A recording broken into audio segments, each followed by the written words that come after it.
Hey, Vertical Pursuit, Mike Barrett, Mike Tatlock with you. What episode is this, Pastor Tatlock? Is this 49? This could be 50. I don't even know. If it's 50, that's what we're celebrating. You'd think I'd look this stuff up before we get started, but no. Okay, we are on 49. Yes, 49. There you go, episode 49. And we are pumped up. Now, I talked about this a while back. We talked about having a guest on, and he's not here. He's in Nashville. But, boy, we're excited to have Meyers Leonard on, a guy that we know really well and both spent a lot of time around. You officiated his wedding to his wife, Ellie, in Nashville. Meyers, how you doing? Oh, man, I'm great. I truly am. Mike, you and I have, well, obviously you're both Mike, but have been shooting texts back and forth over, ever since we've known each other for years and years and years. But just recently, man, I just feel like I'm in such a awesome season of life. And I really, for the first time as an adult, feel real joy in my life. And we'll dive into that. You think about, oh man, this guy played in the NBA, and I did, and it was amazing, and it was such a blessing and an amazing opportunity, and all these things, and it's given me and my family and my friends an amazing life. There's no other way to sugarcoat that or try to say it's something other than what it was. But the point is I am really, really happy and grateful, and just feel so whole as a man and as a father and as a husband and a friend and all these things. So I'll let you go ahead before I keep rambling. No. I love it. And that's what we're here for, is to ramble and to get it all out. But just to give people a recap, the first day I met you was your pre-draft workout in Portland, and you were drafted number 11. That was the year Dame went number 6. That was back in 2000. What year was the draft? 2011? 12, right, 12. Played 7 seasons in Portland. It's kind of weird. I was looking this up, but I was gone then, but your career high, your 30-point, 12 rebound game in Game 4 against Golden State, that was in 2019. That was one of your last games in a Blazer jersey, right? The very last one. Oh, yes, that was the last one. Okay. And then you got traded to Miami and had some success with the Heat. Even started a couple games in the NBA Finals in 2020. And then we'll get to everything else. But I just wanted to give people a little recap, and but then we can go all the way back too, because you're only 31 now, correct? That's right. Yeah, my birthday's in 6 days. There you go. I'll be 32. I feel like I'm getting old, but I'm not at the same time. There's some weird coincidences with the dates as I was looking it up, because I think you signed with Milwaukee last year, like right about this time, correct? Yesterday. Almost exactly a year ago. Yeah, yesterday was a year to the day, and I don't know if Ellie posted it maybe on her social media or not. I didn't post it personally. It's really, man, we'll get to this with all the mental health and this and that, but I get really emotional at certain old things that I look at, like old videos or old moments I think about or whatever it may be, and she was like, "Can you watch this?" I watched it once, and then she asked me to watch it again. I'm like, "Look, it looks good to me," because it's just, man, that was such a trying time, like such a difficult time in my life, and to finally have somebody believe in me again was pretty unbelievable moment for me. But yeah, signing again for the last time was 1 year ago yesterday. And then I saw, when I was looking around at some articles yesterday, I saw somebody, Golden State, did they reach out to you? Were a couple of teams reaching out to you this year to sign you? Yeah, man. I would say with pretty good confidence, if I were fully healthy, there's no question I would have signed this past summer. And I haven't posted anything about basketball, and for what it's worth, I haven't touched one since last year during the playoffs. But even though it's clear that I'm living in Nashville and what I'm up to, people are still. Somebody even tried to go through Brady, my best friend, like, "Hey, is Meyers going to play?" Because like they're connected to the basketball world, and somebody's reaching out to them. Is he going to play? Is he not? And it's a whole thing. So, but yeah, I wish in some ways I was healthy enough to play, but I got to tell you, as I've reiterated a few times now, I'm happy with where I'm at in my life. So, so you haven't really announced your retirement yet, but you're getting there, correct? I would say so. I mean, I guess if there were like a sliver of like a 0.001, Right. like magical type situation, but yeah, it's all but closed, signed, and moved on.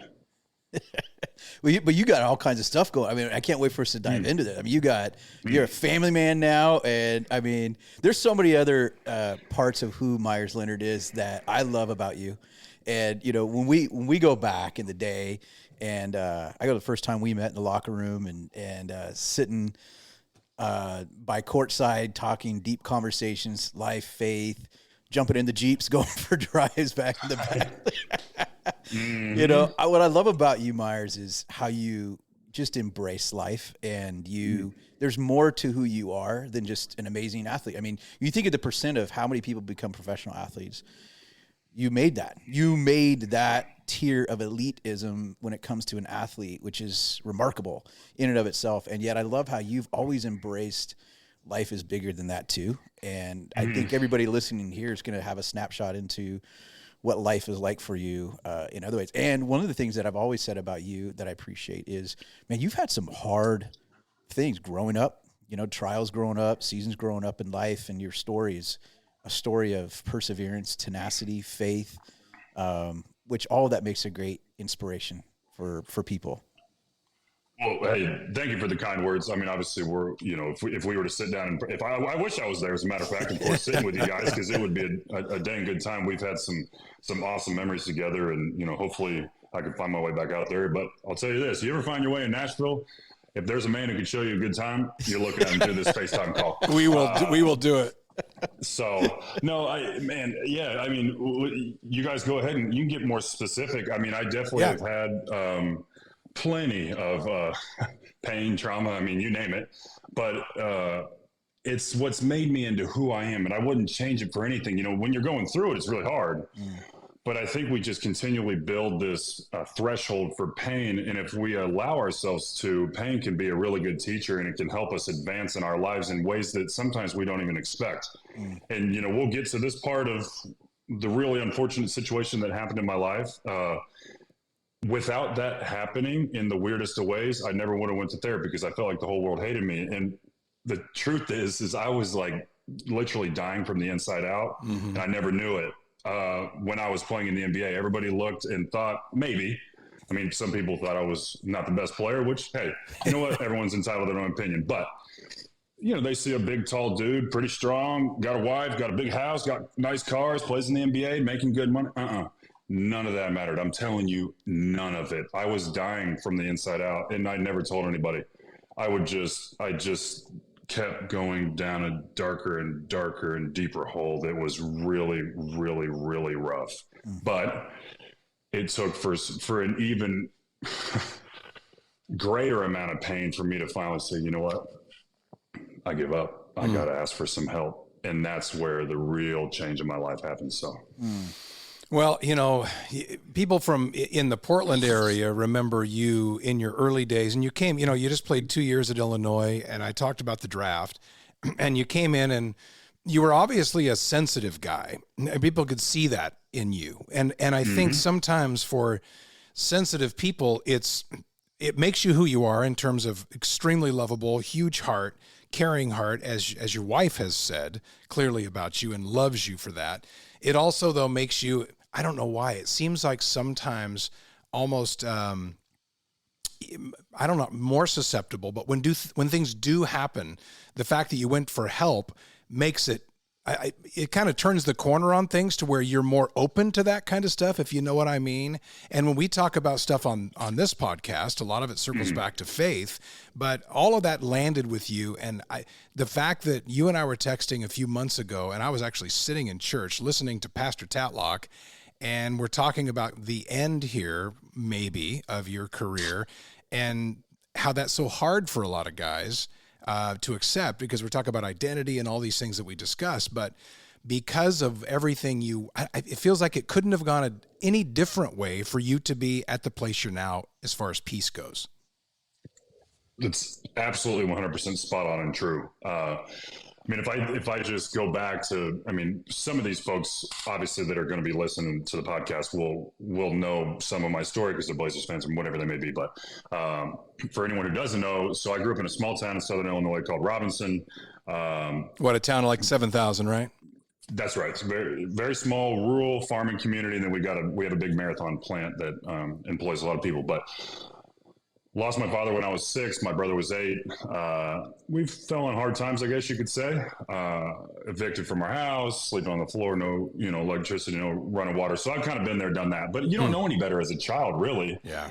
I think to myself, if I were an adult, like if I were in my mom's shoes, trying to raise 2 boys without a husband and all these things going on, and I don't even know how I'd handle it. And wasn't your mom basically crippled at that point because of an accident she had? Yeah, it was pretty tough on her as well. She had like a horseback riding accident, got in a boating accident, and over time, just her back was just shot. So she was pretty much bedridden. And my brother goes to the Marine Corps, and I'm going to jump ahead.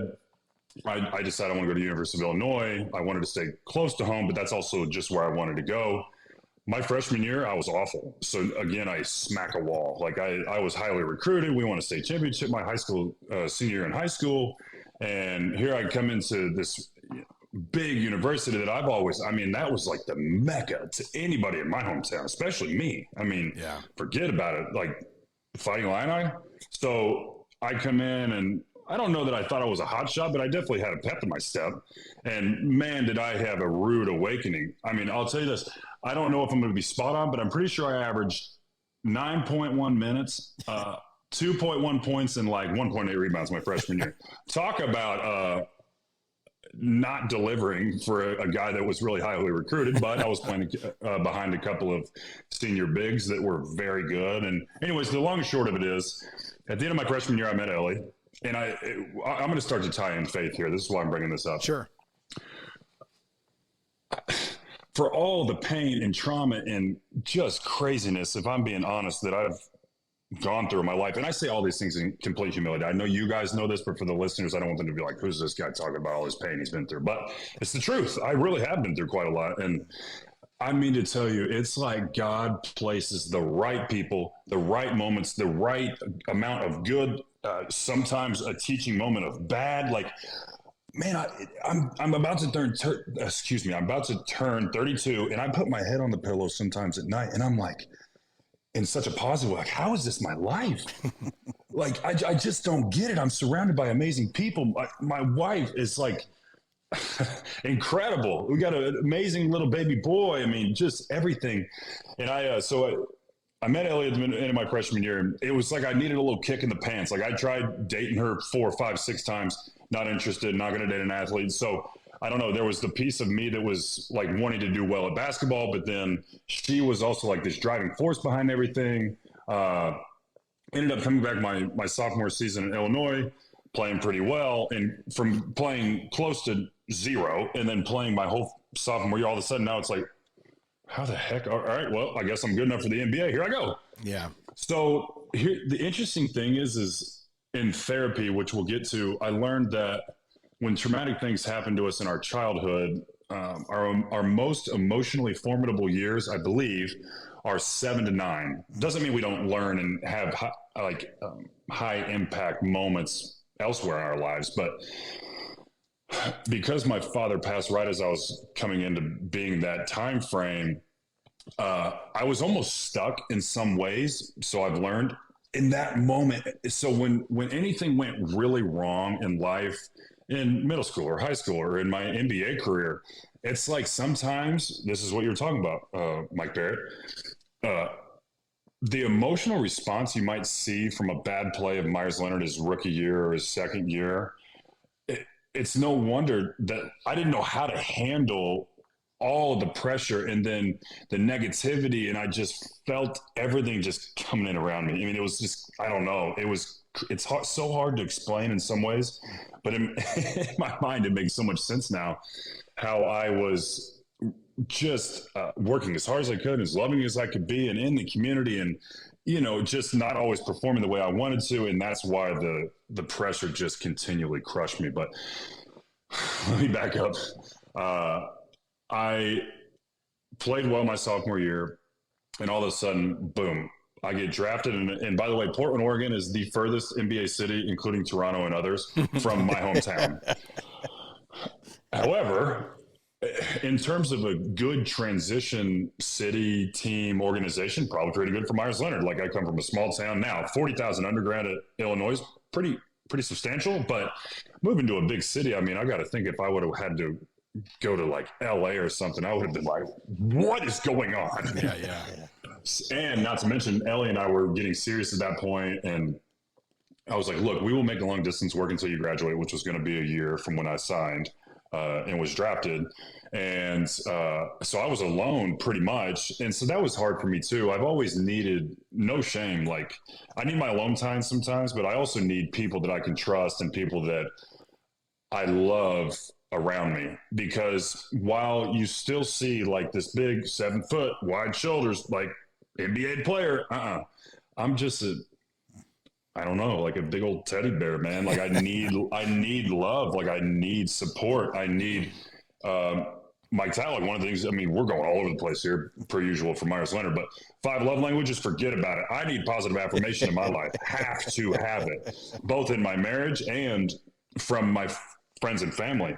It's what fills me up. Yeah. And so, man, I don't know. It was such a whirlwind and of all these things. So now I'll be quiet for a second. We are officially at the point of I'm in the NBA. Do you have anything that like has sparked your interest, or anything you want me to hit on harder? No, I think that the biggest thing, and I'll let Mike jump in too, but the thing I noticed about you from the very beginning, and just so everybody knows, I was the TV play-by-play broadcaster then. So we travel with the team.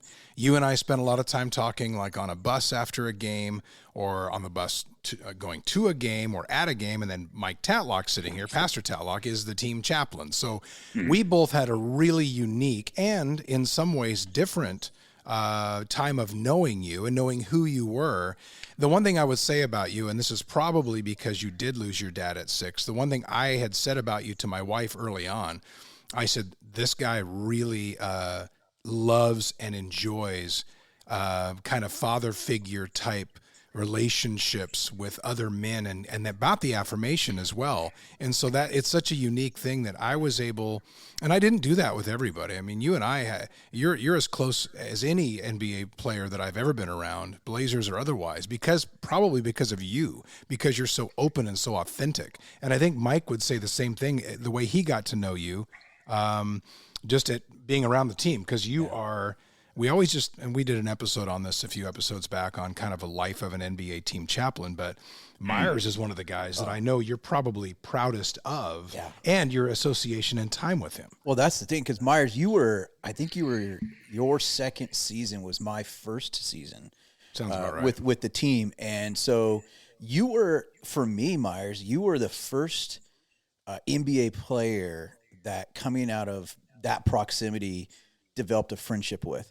And what I loved about it was how authentic you genuinely are. People will always ask me a lot, because I'm around players that they could never be around. So they're like, is so-and-so really like that? Is really, so-and-so really like that? And 99% of everything I say is I can't really, that's protected stuff that we keep in the vault. But the thing I will say is, I tell people this every time. They're like, hey, what was Meyers like? What's Meyers like? And I'm like, let me tell you this. He's as genuine as it gets. He is the most selfless person that he absolutely lives to think of how he can bless other people. You always have a mindfulness of others. And I think that's what makes anybody who's that selfless, thinking about others, what makes them special. They're not narcissistic. They're not thinking about themselves. And as you know, we all got to manage our egos. But the point of it is that, like, I see that in you, and I saw it from day one, and how you treated your family, how you treated your friends. You were just the real deal. And you legitimately were almost every conversation I had with you, you're always thinking of somebody else. You're always thinking about, Ellie, or you're thinking about your family back home or friends back home. And you would even be thinking about the teammates and the organization. Like, you were always kind of processing, which that's a lot to carry too. That's a lot to shoulder in terms of like, okay, how do I be there for everybody? And that creates its own pressure, but there's a beautiful side of that as well too. And then of course, Ellie became a strong, when you guys were dating, and you referenced that earlier, What was that like for you when you came into the NBA? What was the biggest struggles that hit you? There may be things you expected, but the ones that kind of you didn't expect that you had to face. Man, great question. And again, I'll probably reiterate a few times, but thank you guys for the kind words. I do absolutely live, I guess, as real and as sincere as I can be. Kind of what you see is what you get. I've been a goofball plenty of times. I've made my fair share of mistakes, one of which unfortunately we'll get to. But it definitely is like, I think now as more of a quote unquote grown man, I think back like, man, I can't. Maybe who knows what kind of stories are going to come up? But these guys probably think like, oh, Myers. But the truth is I just had so much growing to do. And thinking back on it now, like you have to go through it in life. That's just the way it is. You don't know when, you don't know what's going to happen or why it's going to happen. And, but yeah, no, I'm thankful that I just have always led with my heart. That's one thing I can certainly say. But in terms of the NBA, man, it's almost like you touched on it a second ago. Like, I don't know, like this other side of me, like, I guess the ego side or the more like driven. I always tell people I've got like this, what I call like my blackout zone of sorts, which is, I had to learn this through sports psychology, actually. It's like a light switch. For me, when the light switch is off, I'm just Myers, happy-go-lucky, goofy, fun-loving. I am super competitive, but there's a different level of competitiveness that it takes to make it work in the NBA. And the first time I ever sat with my sports psychologist, he was like, I mean, it didn't take 5 minutes. I had never met this guy. He was like, Myers, I need to tell you something. It's okay. He's like, you're going to be a great husband, or you already are a great husband. You're going to be a great dad one day. And I was wondering, like, why is he saying this thing? Again, sometimes grown men and people just have better insight, of course, because they've been there, done that. And he's like, but when I watch your games, which I have, because I'm a fan of the Blazers, and now we're going to work together, we have to get you to realize that between the lines is something totally different. You have to hit a switch that is just more, I don't know, nasty, aggressive. That's just not in my nature. Yeah. So that was one of the things, like, again, I am ultra competitive, but there was like, I don't know, it's all tied together in this weird way. The travel in a unique way was hard on me because Ellie's love language is quality time. Mm-hmm. And how about this? The stupid video games that ended up getting me in trouble, that's what I would do. But you know why I did it when I got home from the NBA games or practice? I was trying to numb my mind. I didn't want to look at my phone. I didn't want to have people constantly asking me for money who I thought would never ask me for money. Yeah. I maybe played well, so I'm trying to numb my mind and try to ride that wave. I maybe played terrible, so now I'm trying to push away all of this pain and this pressure and like, man, why is my career going this way or that way? Or thank God it wasn't drugs or alcohol. Obviously, I had a really big hiccup that was, I'll get to it. It was the biggest teaching moment of my life, and it actually helped me. But that was an interesting piece of it, the travel. And then, unfortunately, the video games were just a numbing mechanism from all the pressure. That's the biggest thing that I'm glad that people and athletes and men in general, whoever's listening, sometimes or a lot of the times it's extremely difficult, whether it's ego or whatever it may be, to say, hey, I need help really bad. And because, we're supposed to be big and bad and tough and this and that. We don't want to talk about our feelings, or maybe we're going through something that we feel like somebody else is not going to understand, whatever it may be. The pressure of it's all encompassing for me. Money really changed a lot of things, and it's pretty unfortunate. They say it's like the root of all evil and whatever. I sat there in those rookie transition program meetings, and they'd go around the circle. They say, well, what do you think is going to go on in your life? Or do you got people you trust? And most guys, or they'd sit there and say to us, the mentors, trust me, you're going to have people who you'd least expect changing, asking for money, expecting certain things. And I was like, oh, not me. No way. I'm from a small town. It's just, I'm blessed to even be here. Boy, let me tell you, it destroyed some of my relationships, and some that are unfortunately extremely close to me. And I'm still working to try to heal some of those relationships. So money was a big pain point. Unfortunately, I never had any of it. And so I was trying to balance, well, I don't want to go broke, because if you look at the amount unfortunately, if you look at the amount of, or the percentage, I guess, if you will, of guys that go broke, it's getting better, but it's still pretty substantial. Yeah. Outside of money, the pressure, I mean, this is not by any means Dame's fault, but coming in with a guy that's ready to go day one, I was, I guess, considered a project, really. And sure, I had a high ceiling. I could shoot. I could run the floor pretty well. I was fairly athletic, all these different intangibles. But it took me a long time. Now I'd have moments where people are like, oh yeah, there's the Meyers we've been waiting on. And boy, did it feel good to me. But guess what? I was not, at the same time, I was not emotionally ready for all of this. And I thought I was, by the way. That's the ego side. I was like, oh yeah, I'm good. I'm ready. Like I'm ready for, man, look, when things got bad, it got real bad. And I just hid it from everybody. And so I'll jump forward a little bit. There was a game I checked into, I think maybe like my fourth year. I can't remember for sure. And I got booed individually. And that was a really, really difficult moment in my career. I checked in. I think I missed a three and then actually airballed a three like 2 possessions later. It was garbage time, and which it's not much fun to go in anyways. But you go in, and it is, it's part of your job. And, I've always been super grateful, of course, that I was an NBA player and this and that. But man, I got booed individually, and that's when it really started tumbling down on me. For some reason, my car became like my safe place. Yeah. Every time I went anywhere, I'd just cry and cry and cry and cry and cry. And then I put myself back together and go and act like everything was fine. Whether I was going home to Ellie, or if I was in Robinson, I was going to see my brother and his wife and my niece and nephew. Or if I was going to the Blazer games, forget about it, man. That's where I got booed. And I'm not calling out fans by any means. There was times where I was so stinking ticked at myself. I'd watch the film or I'd see this. I'd be like, man, Meyers, come on. Like, you got it. But again, like, because I didn't have the emotional awareness and emotional stability that I really thought I had because of this ego, because of because of NBA and money and all these things that make people think you are big and strong and confident. It just kept getting worse and worse and worse. And so I just crumbled, man. I'd get to drive into the arena and I'd just start to lose it. And I'd feel like there was like, I don't know, literally a ton of bricks on my shoulder and my chest. And I'd somehow try to put myself back together, and I'd walk in the arena, and who knows, I'd play really well. I'd play really bad. Never know. And that's part of the polarizing part with me. I think the fans that could see the personal side of me always were going to be a fan. Then you've got the other 2 groups, maybe, of one, I really believe in Meyers. I know he can do it.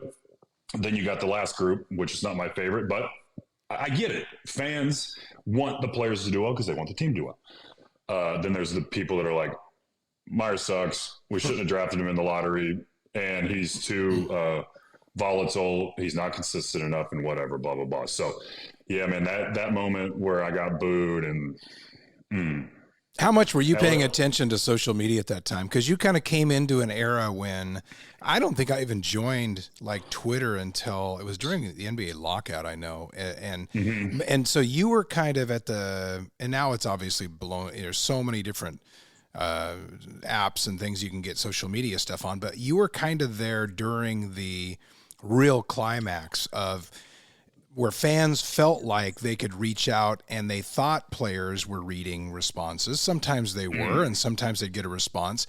I know you and Ellie have both always been pretty active on social media. So back in those days when you were going through that, even talk about getting booed, were you paying a lot of attention to social media? And would that wreck your night if you saw a comment from, because I know all I did is broadcast games, and oftentimes I would check when we get on the bus after a game, and you get 90 of them saying, great job, great game, and you get one, and you go, oh my gosh, what in the heck? And that would rip me up for the rest of the night. I can't imagine how it was for a player, especially a player, as we already talked about, going through your development and being kind of sensitive anyway.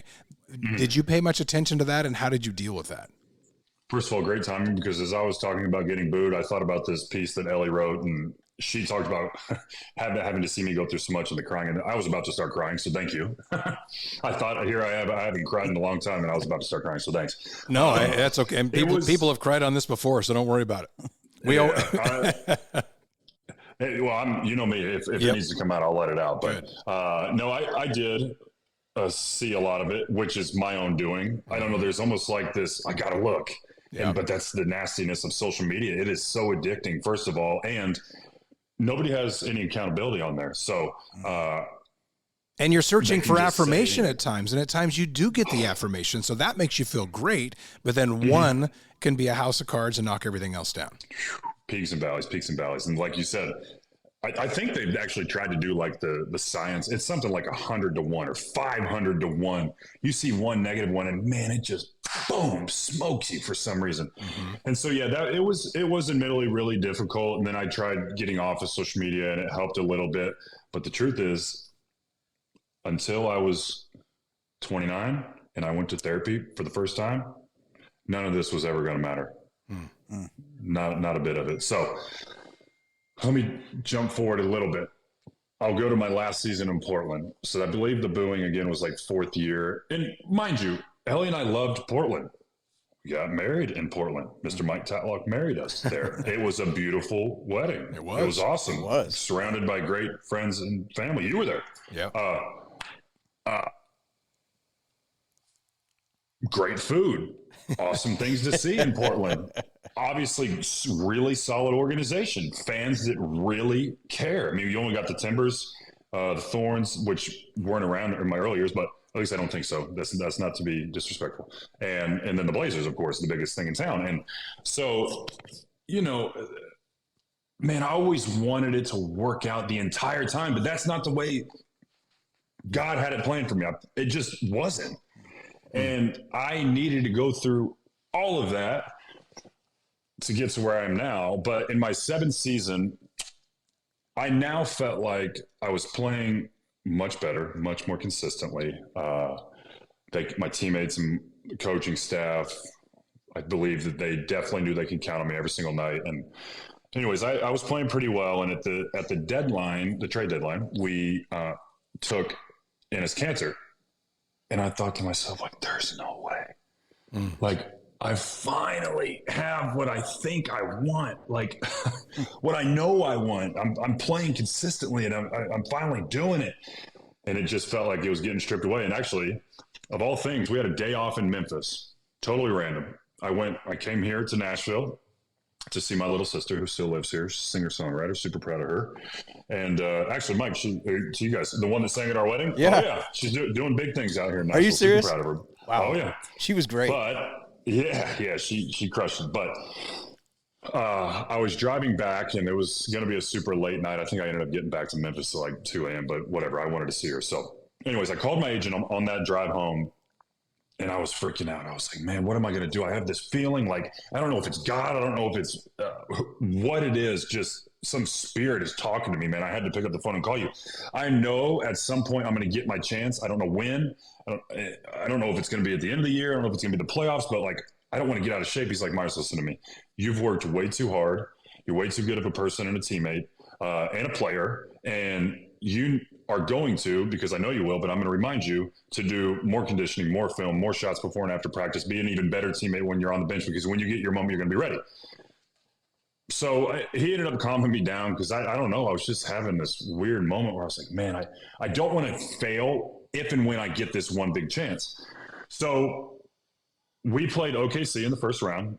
That's when Dame hit the step back over PG. And I played a little bit. I was, big and strong enough to hold my own against Steven Adams and space the floor a little bit, but I didn't have much of an impact. Then we played Denver, and obviously Game 7 in Denver and this and that. I always felt and still know that I did a decent job with Jokic. I mean, we're talking about an MVP type guy, but I felt like I did a decent job. I could be physical enough with him and try to wear him down, use some fouls and space the floor, because every time he's got to run out to the three-point line, over 7 games, I personally think that matters. Yep. And so I played a couple decent games against Denver. And so now all of a sudden, boom, we're in the Western Conference Finals. And remember Game 1, we were in Oakland. I don't think I played any. Game 2, I got this sense like, man, we need shooting. Like they just keep trapping Dame and CJ. Like I know I'm good enough to play. Like I've showed it. Let me go in there. I can make threes and open this game up. Anyways, we were down too much, and I think I hit a couple threes actually in the second half, but the game was too far gone. But it felt pretty good. So we come back to Portland, and this is I think the thing I'm most proud of. It was the deadline's whatever February. So right now, Western Conference Finals, we're probably, I don't know, is it like late May, early June, maybe something like that. That's plenty of time to get out of shape if you're wondering. And by the way, being in basketball playing shape is really difficult. So I show up game 3 morning in Portland. We had an optional shoot at the facility, and I was the only one there. I was like, all right. I walked in and I got some food from the chef, and I got a text from Coach Stotts that said, hey, come to my office before you go shoot. And I was like, well, I said, okay, I'll be there. So I finished up and I went and got dressed and I went to Coach Stotts' office. I'll never forget. I walked in his door. I said, do I need to close it? He said, no. I said, okay. He said, you're going to start tonight. I said, okay, no problem. I'll be ready. And I walked out because I knew that I had stayed ready. That game, I think I had 17 and 11. Pretty good game for Meyers Leonard. Yeah, absolutely. Great game. Felt Great good. Game. So, unfortunately, now we're down 0-3. Now, because that was kind of a surprise, I think we did, to get as much rest as we could, we did the walkthrough and everything at the arena, so no shoot around. So it was a little bit of a surprise that all of a sudden, boom, here I am in the starting lineup. But, you know, I play well, we don't win. Now, game 4 morning, I think it's pretty well known. I'm probably going to start game 4 because I played well in game 3, which I did. And I had the 30 and 12 in game 4. Unfortunately, we did get swept. And I will never forget, I think there was only maybe a minute to go in the first half. And I looked up, which it's kind of addicting to when they have the stats in the arena. I looked up and I was like, wow, I got 25 freaking points. And I looked over at number 30, who happens to be Steph, also had 25. I was like, wow, this is pretty neat. Yeah, you guys washed out. You held him in check. Yeah, some big goofball from the middle of nowhere in Illinois. Anyways, I ended up having 30 and 12. Or actually, in that moment, when I looked up, because keep in mind, Dame and CJ are getting trapped. So in a version of me keeping us in the game was actually happening. And I had been booed in this arena. They started chanting my name. And I was like, I'm getting emotional thinking about it. I literally had to put my hands on my knees and put my head down because I was about to start crying. Because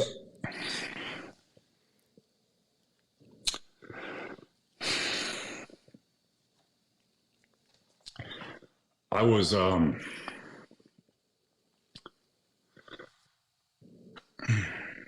so overcome with like positive emotion, but one that was like evil at the same time. Like, I don't know how to deal with all this. I never did, whether it was positive or negative. I just took it all in, and I guess I'm just, I don't know. It's just the way God will have it, and I don't know. So it was.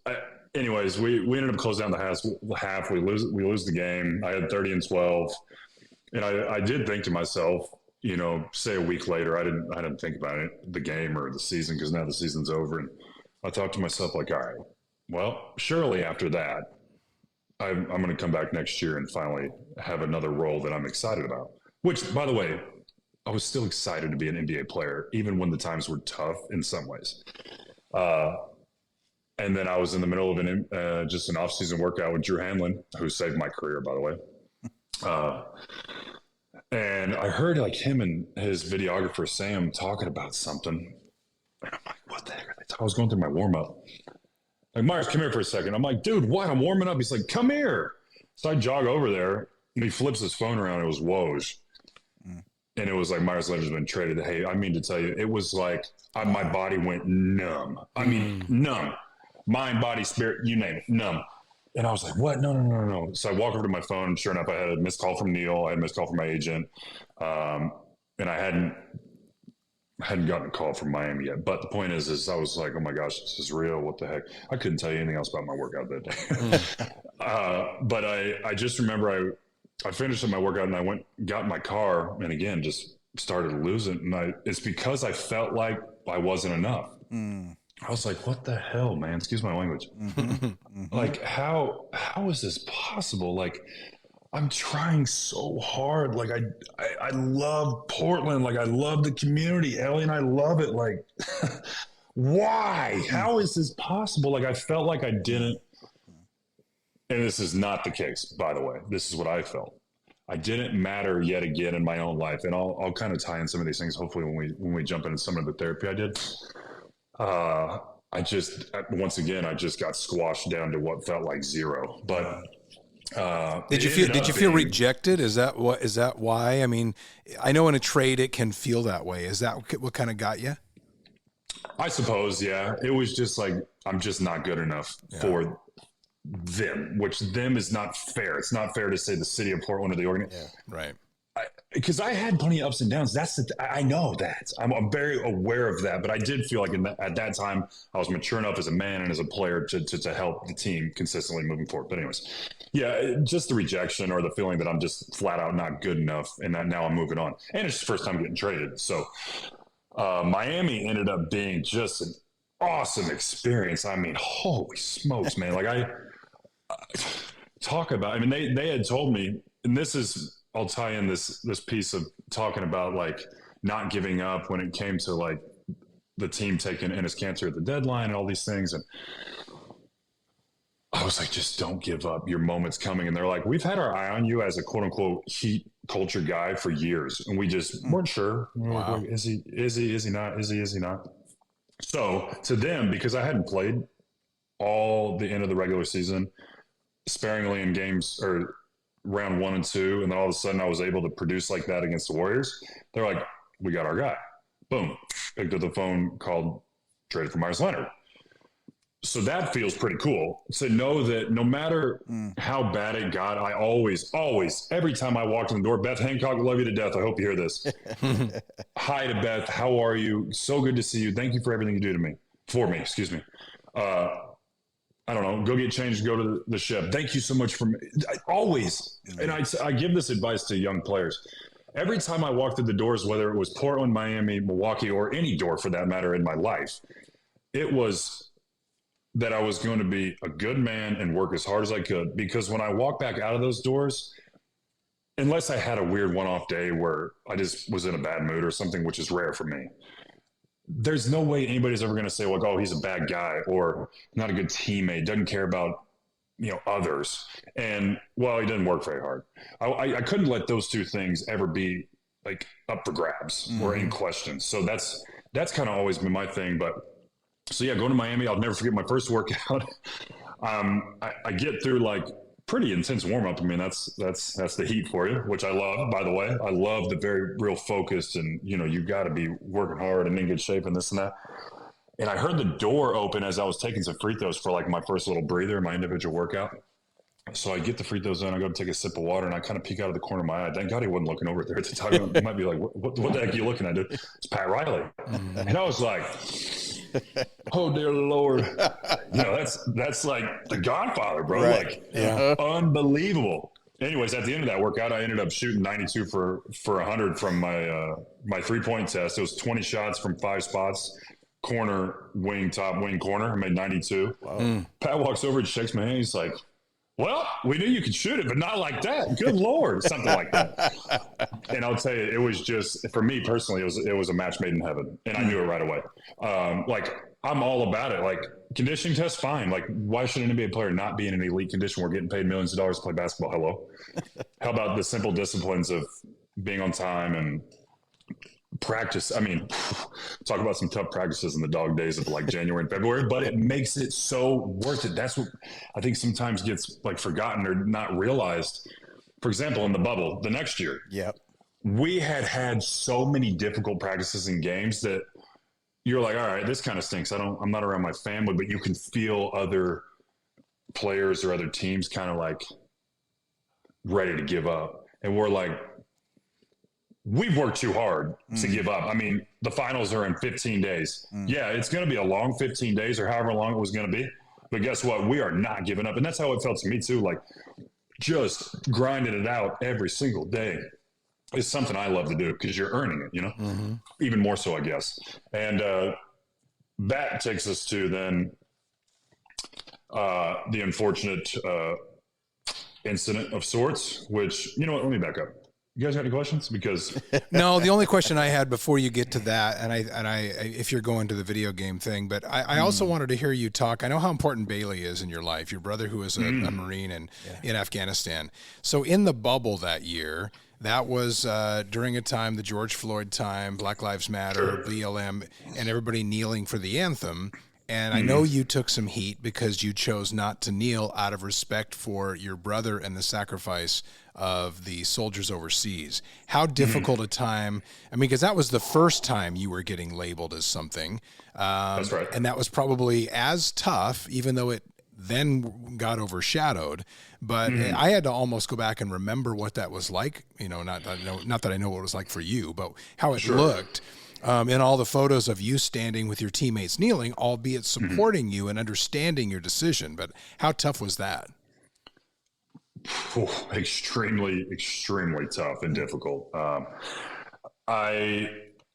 It was like inevitable. I knew it was coming, and I spoke to my brother. I spoke to a lot of other SEALs. I mean, we're talking the baddest of the bad I've been fortunate enough to be around, because one of my main initiatives that I intentionally kept quiet in an interesting way, because everyone knows and still do and always will support the military, and my brother was in the Marine Corps and all this. I still kept a lot of, frankly, money and things I was doing under wraps, because it's not like, hey, look at me, I'm puffing out my chest, I'm not interested in that part of it. I'm interested in helping people, period. And so in conversations with them, frankly, a lot of them were grateful, thankful, and also understanding of my situation and saying, like, you do understand how hard this is going to be, right? And I'd say, yeah. And they said, have you talked to your teammates and the staff? And I said, yeah. And that was the most important thing to me. I feel and know that I had earned the respect of my teammates because of the way I carried myself every day, and I played for the team. Look, I go back and I look at, I don't know, stats of any season I played and think to myself, like, man, I probably could have chased down more rebounds or taken more shots or whatever. None of that. It doesn't matter to this day. It still doesn't matter at all. Because as long as I boxed out and we got the rebound, that's what mattered to Meyers Leonard. If I set a big pick and Dame scores, it's good enough for me. I don't care if I score.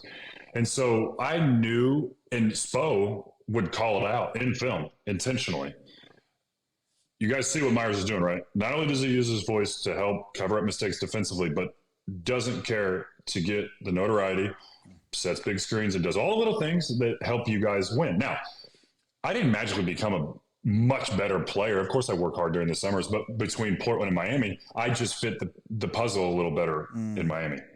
Bam and Jimmy were so elite defensively, and I'm not a good pick and roll defender. I'm very aware. However, I'm a very good communicator, a good team defensive guy, and a good team defensive rebounder. So because I could cover up the mistakes before they happened, because then we had Duncan and Kendrick. Duncan spaced the floor. Kendrick could score in an ISO situation and in pick and roll. Jimmy is obviously Jimmy, and Bam's obviously Bam. I just happened to be a perfect piece of the puzzle for them. That's it.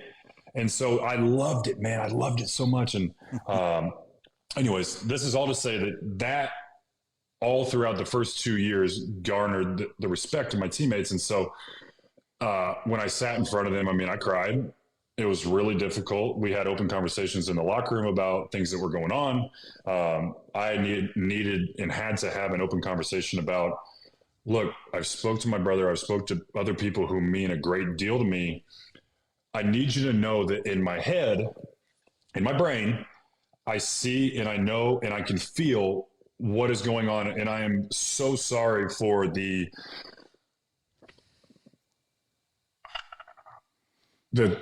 time or the like what's going on in our world right now in real time is really, really difficult and ugly and extremely bad. And I can't sit here and tell you that I know what that feels like, because I am not African American. I'm white. I've had my fair share of struggle, but I am privileged in many ways. And I'm grateful for, you guys as teammates, and I want you to know that I see that and I feel it. But in my heart, the right thing to do is to stand for the national anthem. And to my knowledge, all my teammates have my back. I also, the night before, spoke to Jimmy and Udonis because they're, the two captains. And they had my back. I mean, UD straight up told me to my face, he's like, Meyers, I would have known 2 years ago, probably within the first couple of times of meeting you, if you were a fraud. You've given back to the community in Miami, where I'm from, already. I'm sure you will continue to give. And I said, yeah, you're right.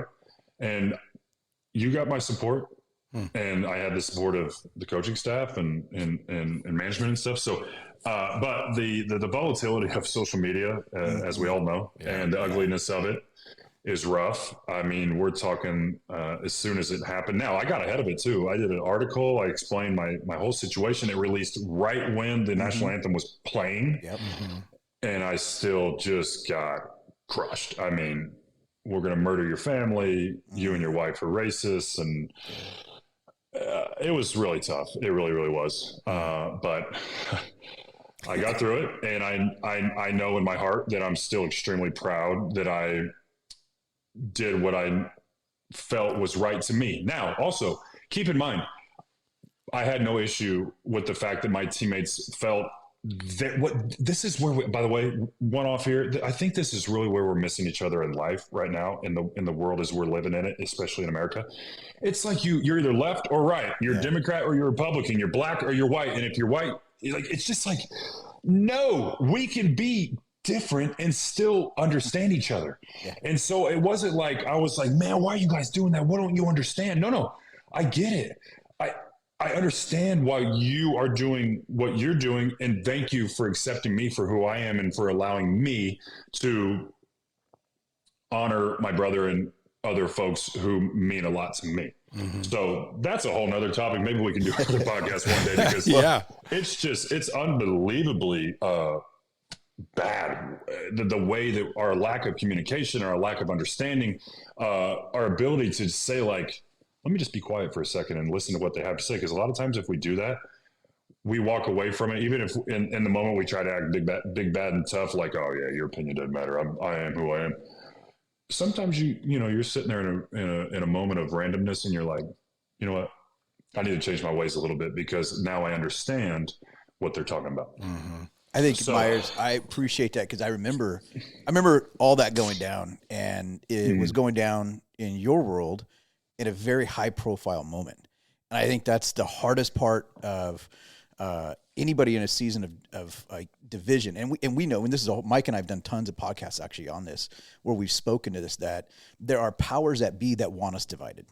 And that, I mean, we can go deeper on that in terms of even the spiritual side of that. And Bible talks about Satan wants to divide and conquer and steal and kill. And he does all that by getting us to turn on each other. And that's in marriages, that's in communities, that's in places of employment, certainly just in humanity. When he can get us to divide, then we can get conquered. And I think that there are powers that be in our world that want us to not do what you just said, not understand each other, not seek to put yourself in somebody else's position. We just want to demonize, and we create these false dichotomies that if I'm here, then I must hate this over here.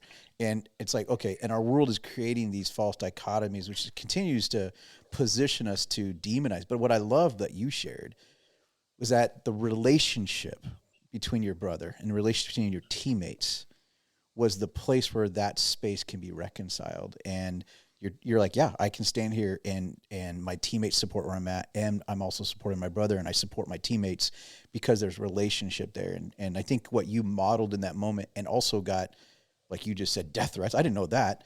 I think that's what people need to know, is that's the world we're living in. If you're a high profile person, you're damned if you do, damned if you don't. Literally, like people will literally come after you. Anyways, I think how you handled that, because I remember you did an interview shortly after that. I think you did an interview and you talked about Jimmy and others, your teammates supported you. I think that was a good model, an example in one of the absolute most divisive, high profile moments, because sports has become that too. Totally. And it's a tricky what's called like a balance of sorts, like letting your heart lead when you know or you feel that something is right to you and for you, but also understanding logically what's going on around us. We need to take in information, and that's another thing. Some of the information out there is literally on purpose divisive to just divide us. A lot of it also, by the way, sadly, can just be completely false. Yeah. And because we have these cell phones, everything is so readily available that sometimes things will just take off like wildfire and be completely untrue. And so, yeah, it was really difficult. But I also, of course, spoke with Ellie. And then it just becomes a whole thing. Like my brother at the time was a high level tactical first guy in correctional officer at a pretty high level prison back home. And so now he's starting to get these weird vibes of like, hey, ain't your brother the one that this and that? And I'm just thinking to myself, like, gosh, man, I just want to be anonymous for once. Obviously 7 foot ain't going to help the rest of my life. Like, you know what? It actually happened when I took my truck in today. This guy goes, you playing? I was like, nope. He goes, I know who you are. I was like, all right, fine. That's funny. But in Nashville, thankfully, people really don't seem to care, which I love, by the way. Absolutely. Now, it's nice to say, like, hey, Meyers, I remember when you played for so and so forth. But no, like just to be normal for any amount of time would be nice, which is now where I'm at. But yeah, long story short, it was an extremely difficult time because, even just walking around the bubble, can we just be honest about it? It's okay that it is this way, but I am one of few white guys from a player perspective. And I'm just thinking to myself, like, well, wonder what he thinks about me. Wonder what he thinks about me. We're talking, the top dogs in the league kind of thing. Luckily for me, I think, and I know that my reputation, I believe, was strong enough that they might be like, I didn't really like that he did that, but I guess I can understand. Again, just at least meet me somewhere near the middle and don't just throw me under the bus and say, like, well, he's this. Right. Or he must be totally against us. No, it's not that. It's just I have my own set of beliefs and where I'm at currently in my life. So. And I remember texting with you around that time, and I was just saying I was proud of you and for the way you handle it. Not only that, but then kind of when you were getting some criticism for it. And I remember thinking after that, I thought, my gosh, man, Meyers is got such a big heart and he's so sensitive. And I thought it's just, I knew it would be even tougher for you knowing you. And then that leads us to the next thing, which I was like, no, not something else like this, even though then you had kind of been prepared for that. And that was something that I'm sure was, and you and I talked a little bit during that, the most difficult time in your life. And I don't know if all of our listeners are aware. It doesn't take long to find it, and I know you know how that is with stuff on the internet.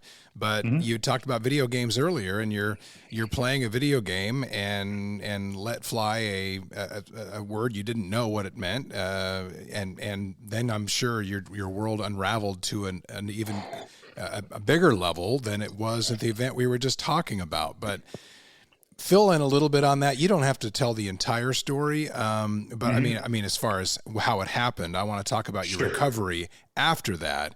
But that was the thing that I remember even just watching. We just talked about standing for the anthem during a time we were getting into cancel culture on steroids. And then the video game thing happens where you're playing on a live stream and people are watching, and there's always this talk back and forth because you're wearing headphones, and you say something that you weren't even aware was an offensive remark toward Jewish people, and all of a sudden your world explodes. I mean, just explodes. That'd be putting it lightly, to be totally honest. Wow. You know what? Here's the thing. I told Ellie this little fact like 6 months after everything happened, and she was like, "You have got to be kidding me. Why didn't you come forth with this?" So I streamed quite often because I actually was pretty good at video games. The truth is I was just lying to myself. I should have been hanging out with my wife or doing other more important things, but I was numbing myself from the pressure of the NBA and everything that comes with it. And I know that some people might think like, come on, man, what the heck are you talking about? I've had the struggle in many different ways in my life, and I hear you and I respect you when people might feel that way. It just comes with a whole nother type of pressure and pain when things change and whenever you're just in the spotlight all the time. So I was playing video games, and this actually happened on Monday. Video wasn't posted and everything didn't explode until Tuesday. I had no idea. I was streaming the next day, not same stream. I had no idea it happened. None, zero. Didn't know I used the word. No clue, none. I streamed for like, I don't know, probably a long time, 8-10 hours, like I always did, because I was just an idiot, to be honest with you. Should have been doing better things, but I wasn't. And I'm embarrassed at the moment.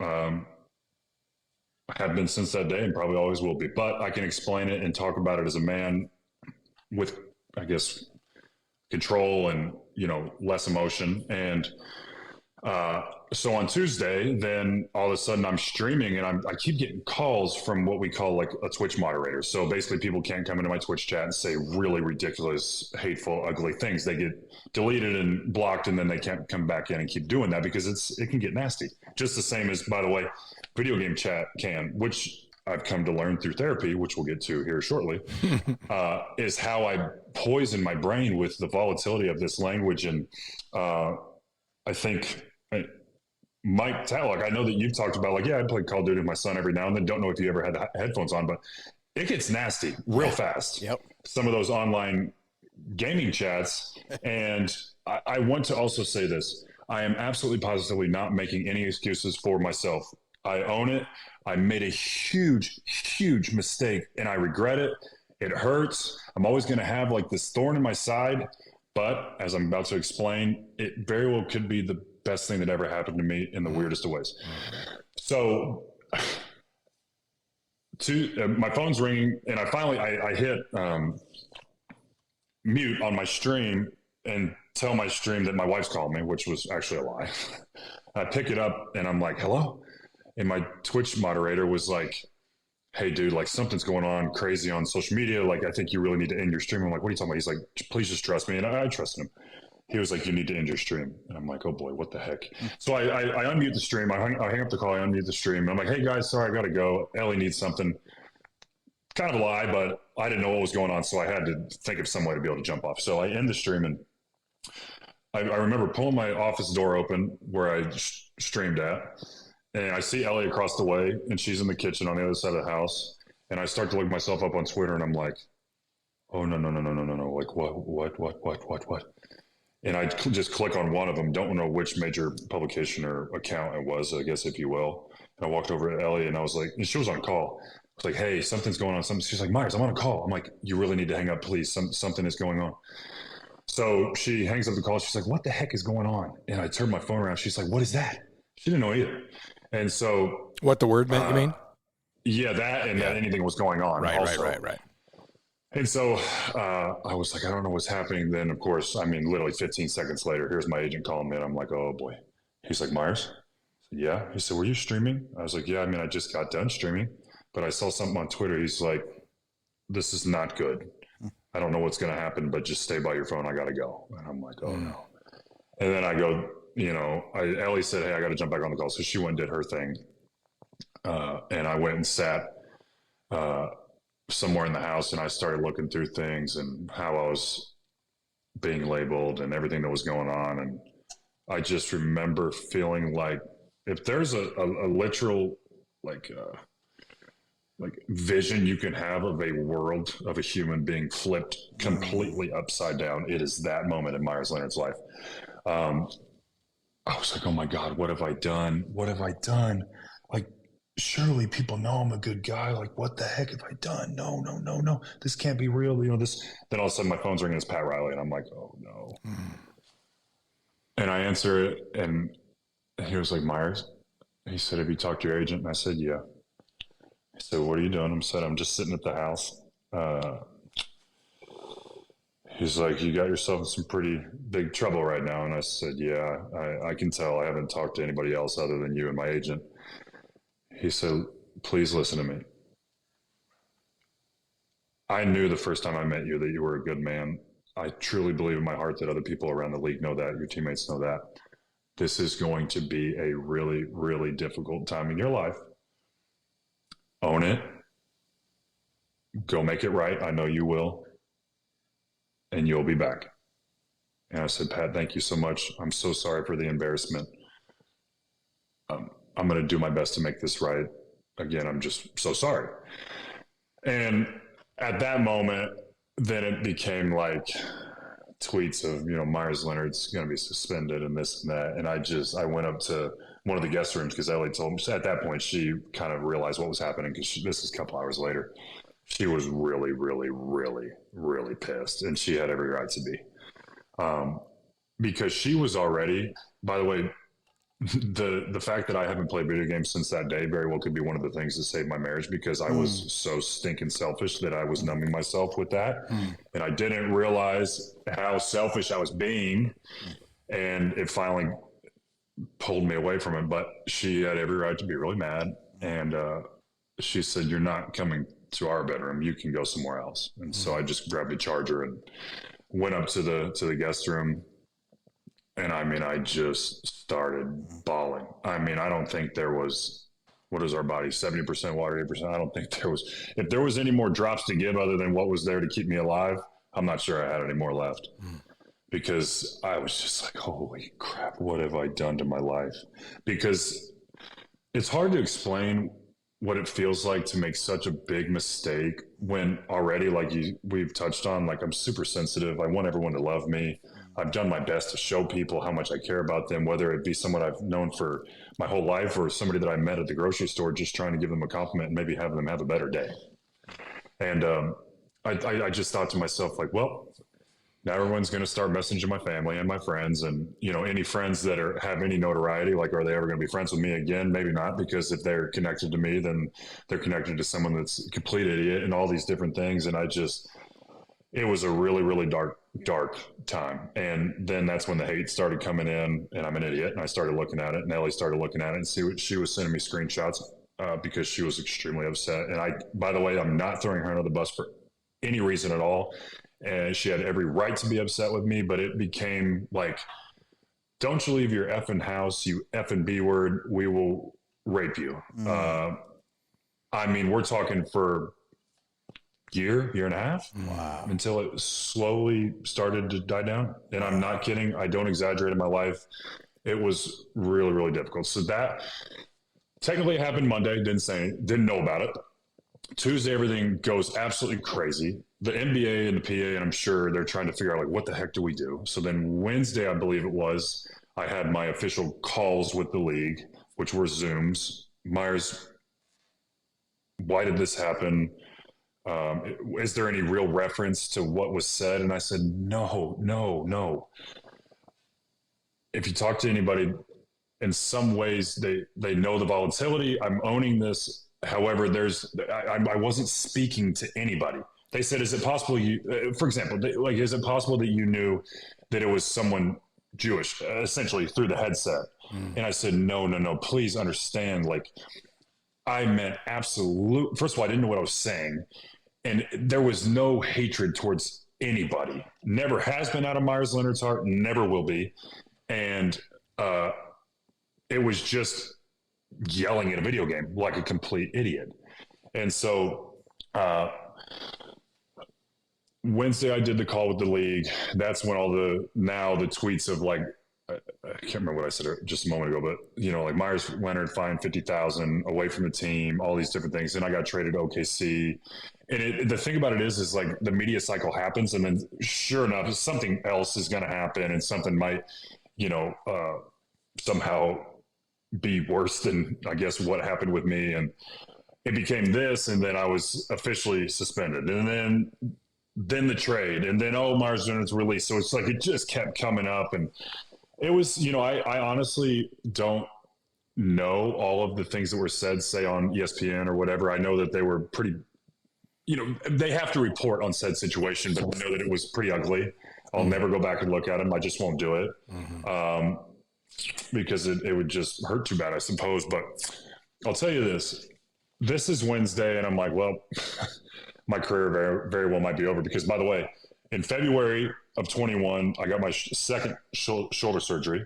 March 9th, I think it was, of 21 is when this happened. And so now I'm sitting there like, well, I ended up getting ankle surgery a month later, which I had all the nerve damage and all that stuff, which we don't even need to get into that. But it was a heck of a 3-month run for Meyers Leonard in a very bad way. So anyways, that was Wednesday. Thursday, it was like the worst day of my life. Ellie's like, Meyers, I can't be here. By the way, we lived in humility in a gated community, also in a gated house. And I still had to have 24-hour security outside of our house, sweeping our property every hour on the hour, 24 hours a day. Jeez. And it got bad enough to where I had to send Ellie home. This would have been Thursday then. And I needed her to just go back to Illinois because I just couldn't live with myself, of course, if something did happen. And so I called my brother, and none of my 3 best friends could make it to Miami to be with me. So I called my brother. He's like, I could be there Friday afternoon. So I remember Thursday night, a couple things happened. For a moment there, I was like, and I don't say these things lightly. I had never thought about wanting to take my own life.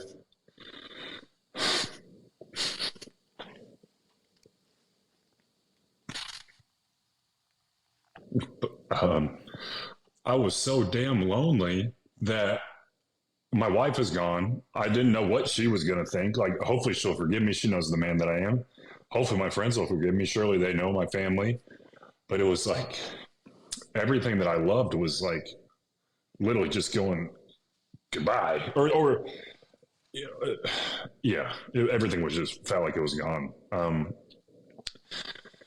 then I somehow, I don't know if it were a phone call, something from somebody who uplifted me. I just remember looking in the mirror that night and saying, no matter what happens, just show the world your heart. And somehow, at some point, it'll be okay. At least I hope. So late, even past that, I had a buddy who was a Jewish man in Toronto, of all places. I know my story's getting long, but it matters. Yeah. I didn't have anybody in Toronto, so this Jewish man and his son that are huge NBA fans, I just leave them tickets and postgame passes, and I probably had for the prior 4 seasons. And I get a text from him, and I'm like, oh gosh, what the heck is this going to say? And I did also throughout that day and the past couple of days, by the way, which were helping, but it was just like a little Band-Aid just get ripped off. Myers says, hey, by the way, I don't even know if you know I'm Jewish. I love you, brother. Like, I know you're a good man. It's going to take some time, but all the ugliness online, try not to read it. You're a good man, and it'll be fine. Anyway, so I get this text, and it's like, Myers, hey, brother, I love you. Like, I just wanted to give it a couple days. Like, obviously, you know I'm Jewish. He's like, bro, literally the last time you played here, you left signed shoes at the hotel for my son's bar mitzvah. Like, I've known you for years. Like, you are one of the most genuine men I've ever been around. And I was like, could say was thank you so much. And he said, by the way, again, God, faith, spirit, all the above. He's like, you're never going to guess, but the man that I grew up next to in South Florida, Rabbi Penny, he is a relative of mine, and he happens to do Miami Heat Jewish Heritage Night every year. I mean, do you know how many houses are in South Florida? Do you know how many houses are everywhere? Like, what are the chances? He's like, I want to connect you. Or would you do that? And I said, I'm pretty scared, but yes, of course. I want to learn. I want to educate myself. I'll do anything. I will do anything. You know that. He said, I know that. And so he connects us on a 3-way call. I speak to this rabbi. I mean, I'm just pouring tears, man, like just pouring tears, explaining or trying to, apologize and just let him know what happened. And he said, I've seen it. He said, could we meet in person? I said, yeah, my wife has to leave tomorrow morning. I'm going to be alone anyway. So yeah, it'd be great to be with somebody. He said, when can you come? I said, I'll be there tomorrow morning. So I went up to Boca Raton, which is about an hour drive. I mean, I just cried the whole way. So let's just say I'm driving from 7 to 8 a.m. And I remember looking at my GPS. I was like 5 minutes out from the Chabad where he is located. And, almost similar to like the Portland situation or the situation where I started using my car as like my safe haven. I was like, Myers, just come on, man, just put yourself together, go in there, and just speak from the heart, and hopefully everything will be okay. So I remember pulling in the drive, and I finally stopped crying. I put my truck in park, and I remember looking out the windshield, and I was like, that's got to be the most religious man I've ever seen in my life. Take a deep breath, get out, and go see what happens. So we walk into his Sabbat, we go to his office, and I sit down, and again, I just start losing it. And probably for 5 straight minutes, I'm explaining what happened and all this and that, and he stops me, and I'm like, I keep having these moments of like, oh man, what's going to happen? He's like, Meyers, I need to tell you, you're so genuine, and I can tell that you're a good man. You made a mistake. And this is the thing I need you to know. I said, okay. I mean, I'm ready. I'm like, please tell me. He's like, this situation happened for you, not to you. Mm-hmm. And I remember just kind of being blank and not saying anything for a second. And I said, I don't know if I exactly understand what you're trying to say. He's like, look, you made a big mistake. I mean, I'm Jewish.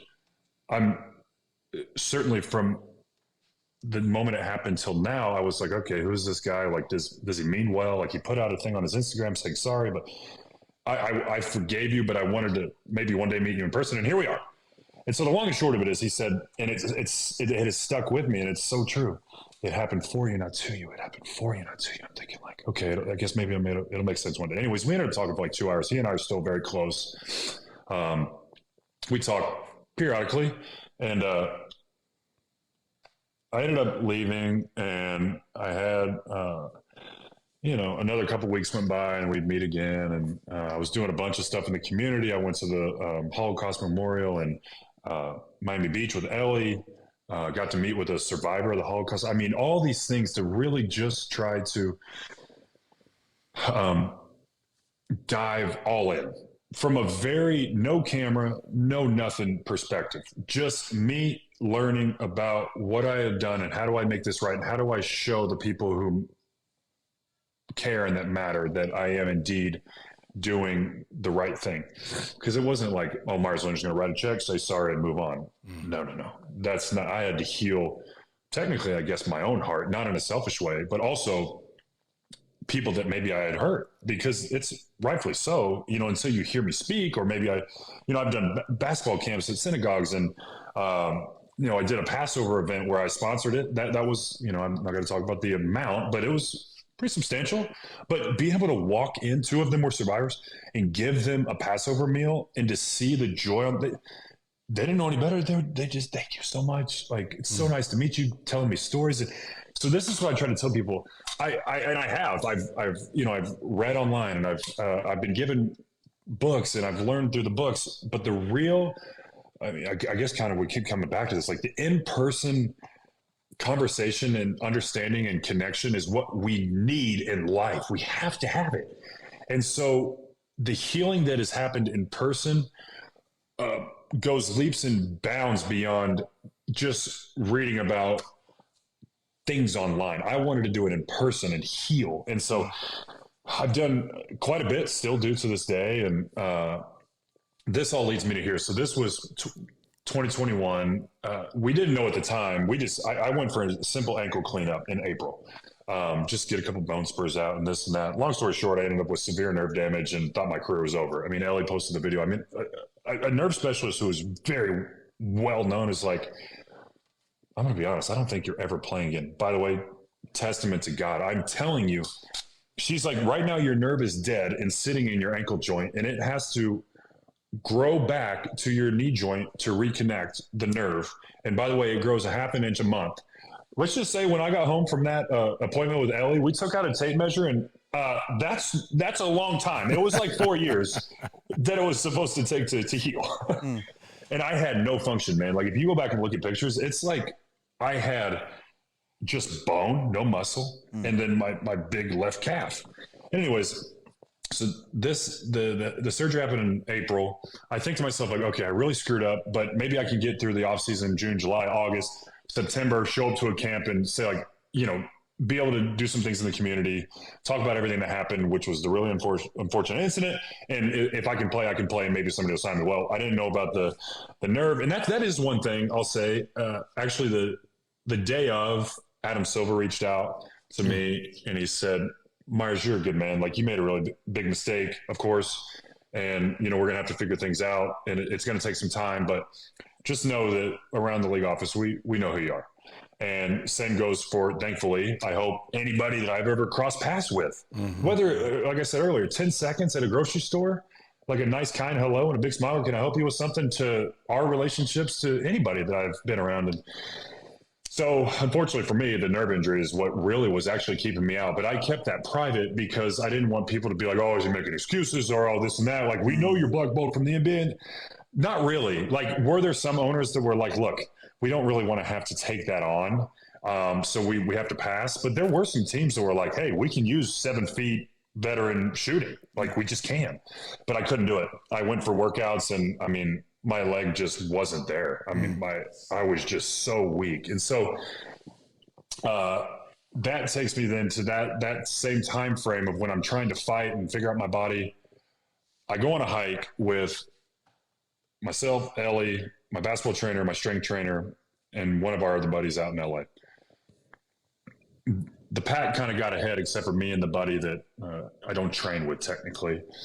And we got done, and I guess because Ellie was alone with two of the people who care a lot about me, my two trainers, they were like, we don't care what he says. He is effed up.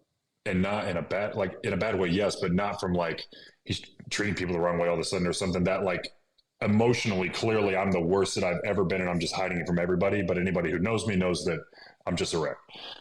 And again, it's God. Like Ellie and I, she didn't even say anything to me that they had that conversation. We got home from that hike 15 minutes later. Out of nowhere, I walk up to the master bedroom.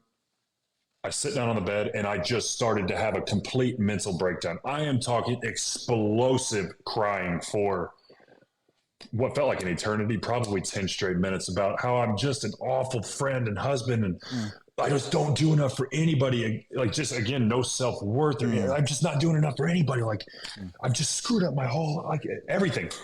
And Ellie she said, honey, it's gonna be okay. She finally got me calmed down.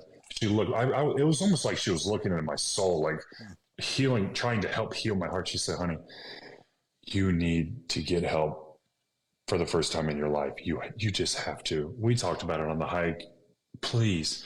So thankfully, one of my buddies had a really good recommendation, and I finally met this lady named Lynn out in LA. And I had filled out a form about things that are kind of going on and a little bit of my background, but nothing too major. And I walk in, and it was set to be a 1-hour appointment at her house. She's just has such a motherly vibe. I feel like I'm in debt to this woman forever. I just texted her the other day to tell her how much she means to me and how thankful I am. But I just dumped it all on her. That's one thing about me. You guys know this. Like, even though I thought I was healing in some ways, and I don't mean this in a bad way to you guys, it was healing for a moment, but I didn't have full healing because I dumped so much stuff on people like yourselves and people that I can trust. But then again, when a bad game had come along, I didn't have actual healing. And so I dump it on her for like an hour. We're talking from, my dad passing to being made fun of for being poor, just things that, and Ellie she doesn't ever reference specifically. I think it's probably because my friends that know me well have told her stories probably of how rough things, I guess, kind of were. But I'm always glass half full. I just don't see life any other way. And anyways, Lynn, I give her just my whole life and everything that happened. And when I initially walked in, actually, let me back up. Sorry. She said, why do you think you're here? And I said, well, my dad, no. I had a really unfortunate incident happen earlier this year. And she said, okay. And I was like, all right, that's a little weird. But she said, what else has happened in your life? You mentioned something about your family on your form. I said, yeah, my father passed when I was 6. She goes, bingo, sit down. So, I was like so thrown off. She's like, if we only talk about the incident, quote unquote, and try to attack that and why people are mean on the internet, you're not going to get healing. I need you to know that. I said, okay, I'll just take your advice. And she said, just lay it on me. Give me everything, all the pain, all the struggle, anything you felt, anything. My grandma literally had me crying the other day. I guess I came home one day when I was younger and I said to my mom, hey, mommy, what does it mean to be poor? Because it makes me emotional every time. I guess I was made fun of a lot. And anyways, there was just moments that hurt bad, and I didn't understand it. As a young man, I just wanted to fit in, which thankfully sports was the only thing that saved my big rear end. But so I remember looking at the clock, and I was like, "Oh no, my hour's up, isn't it?" She goes, "No, honey. I had a feeling this was going to happen. That's just the way life works. I left 2 hours open. It's okay. You can keep going." So at that point, I was actually pretty much done. Thank God for Lynn, literally. I thought I was pretty much done. And she said, "Okay, do you remember at the beginning when I told you we were going to do some EMDR? Yep. Eye movement desensitization reprocessing." I said, "Yeah." She said, "Well, we're going to do that now." I said, "Okay." So she's got this little unit with a little dial on it, and then it's a cord that is running across the table, and I've got these two pods, one in each hand. And to my understanding, I'm no therapist, and I'm not an expert. I probably should be a little more, because I do tell this story every now and then to people who I think need to hear it. But and basically, you can disconnect left and right brain and go back, even as an adult, to traumatic moments. And to me, it's like you check the box on said really, really, frankly, evil, rooted, nasty emotions. You kind of check the box and move on. They're still there, but not like, it's so hard to explain. But I said, "Okay, yeah, let's start." And so, because I had done sports psych before, we're like a minute in probably. And she's like trying to thought provoke me back to my childhood. She's like, "Just take yourself back. And you remember when, either someone said something, that hurt, or, that time frame where your dad was gone and you just didn't understand." I don't know. I can't even remember what she said, but I promise you, I don't want to clap my hands. Normally I do that to give the wow factor of a story I'm telling. I mean, it was like, poof. I mean to tell you, I was in like this little 6x6 room, little Meyers, like 6 years old, barely any light. I can see myself in my head. My eyes are closed, and I was hunched over, just like kind of teary-eyed, but not crying, just so scared, unsure, no confidence, no self-love, didn't feel that I deserved love. I mean, you name it. And so she just starts hammering me with like all the negative things that I had explained. And I mean to tell you, it was some of the hardest crying, but healing crying I'd ever done in my life. Like waterfalls from my eyeballs sitting there on that couch. And my heart rate was going just bananas. Sorry. She had been going for like a minute. This part is important. Forgive me. And I don't know. I got skeptical. I was like, I don't know if this is going to work. And then that's when poof, all of a sudden there I was. And so I was like, okay, what in the world's going on here? And so now the childhood, and I'm shaking, literally shaking, like, oh my gosh, what is happening? And she obviously has the expertise. So I think at this moment of time, she must have realized that it was, I guess, the right time, literally, to now start flooding me with something positive. And I don't know why. I knew what to do in the moment. All she said to me was, "Just walk in the room."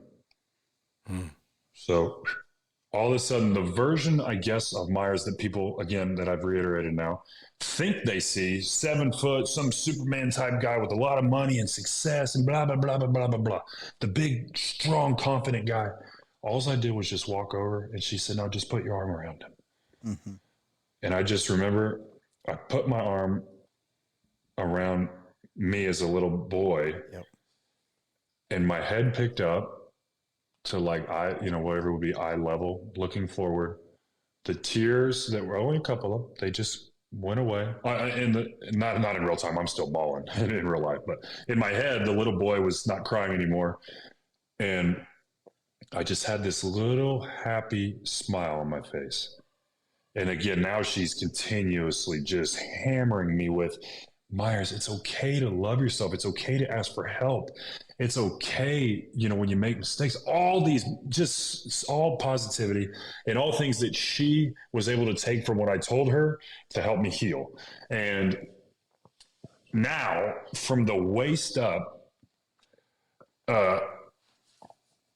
I felt like something you would see in some sort of spiritual movie or photo. It felt like light was illuminating out of every pore of my body. And I was like shaking and heart rate's jumping again, but I'm crying, but it's like happy. And I'm just like, it's like the therapy is working. And I just remember feeling, holy crap, what is going on? But I'm like so in the zone of this EMDR, and I'm like losing this pain or like this baggage. And all of a sudden, like she kind of just stops. And it felt like, I don't know if I've ever described it this way, but this makes sense. Like a euphoric numb of sorts. Yeah. And I just sat there for a second and nobody said anything. And she said, okay, just, because now the shaking had stopped, the tears were gone, and I was calming down. And she said, just take a couple of deep breaths and open your eyes whenever you're ready. So sure enough, I just took a couple of deep breaths, and whatever, now like the visions in my head had faded of my childhood, and I just opened my eyes and looked at her, and she just had this nice little smile on her face. She said, well, how do you feel? And I said, I guess I feel that something that had such a nasty, evil hold on me for so long is gone. I don't understand, but I think it's gone. And again, she just smiled again, and she goes, I thought that was what's going to happen. She said, now this is just her way of describing it to me. You're going to feel like a shook up snow globe for a couple of days, but I think within a day or two, it's going to settle. And next time you go to cry, because I had explained, of course, the crying in the car and all these things. I think the next time you're about to have like this episode or whatever, it'll just kind of go away. And I didn't ask any questions for some ridiculous reason, but I couldn't tell you what happened the last few minutes, but I went home and I just told Ellie that it went well. That was it. Cause I was nervous. I was like, what the heck just happened? Like, I don't want to say that it was like life changing, because what if tomorrow I get in my car and it happens again? Right. Get in my car at like 7:30 to go to my basketball workout, as I always do, for 8 a.m. I'm probably halfway there. And sometimes music would also provoke, like certain songs or lyrics provoke me into thinking of a really emotional time or whatever. I just remember I felt it, and it would always come from like my gut. I just feel, when you feel a cry coming on, there's nothing you can do. I was like, no. I said that like out loud. In my head, I'm also thinking like, I didn't ask Elena what to do if this happens. And all of a sudden it just went, like it just evaporated. And I was like, sorry. I was like, what the hell? Again, I couldn't tell you anything about my basketball workout, but I go home and I do as I always do. I hang with Ellie. I have a quick lunch. 11:30, I'm getting in my car, truck to go to 12 o'clock lift. I'm driving. I'm like halfway there yet again. Here it comes. And I'm like, no, please. I was like, hold on a minute. Couldn't tell you anything about my lift. Just another day. However, I went home and I told her, I said, hey, honey, remember I told you it went really well with Lynn? She was like, are you okay? I'm like, no, I'm really okay. I was like, it's not happening anymore. I'm going to get emotional talking about it. Gosh. Normally I have better control, but this is just, I'm enjoying being able to share this. I was like, I think it's working. Like, I don't know. And sure enough, she's like, I'm so happy for you. She gave me a big hug, and I just remember feeling so good. And I was still going through a time at that time where I was like, I don't know if I'll ever get back in the NBA, and my ankle is weird, but I didn't know about the nerve. Anyways, long story short, I would say about 3 months passed, and I'm still training, and I'm like, all right, well, I'm not making a training camp roster. Maybe I'll be able to make it towards the end of the season. And I was driving in my truck one day, and basically a song came on by a country artist, and I think it's called Would Have Loved Her by Chris something or other. Anyways, he's basically talking about his father passed, and he wishes that his wife could have met him and like could have done the first dance at the wedding. And I'm thinking like, oh boy, here we go. First time I heard the song, and I just remember the unique experience I had was it got to like the second chorus, and I'm like, dang it, here it comes. But in real time, I gave myself permission to just let out a happy cry. Yeah. Because I thought to myself, like, dang, yeah, it would have been pretty cool to have my dad there. It would have been pretty cool to maybe be able to pick up the phone and call my dad when I need something.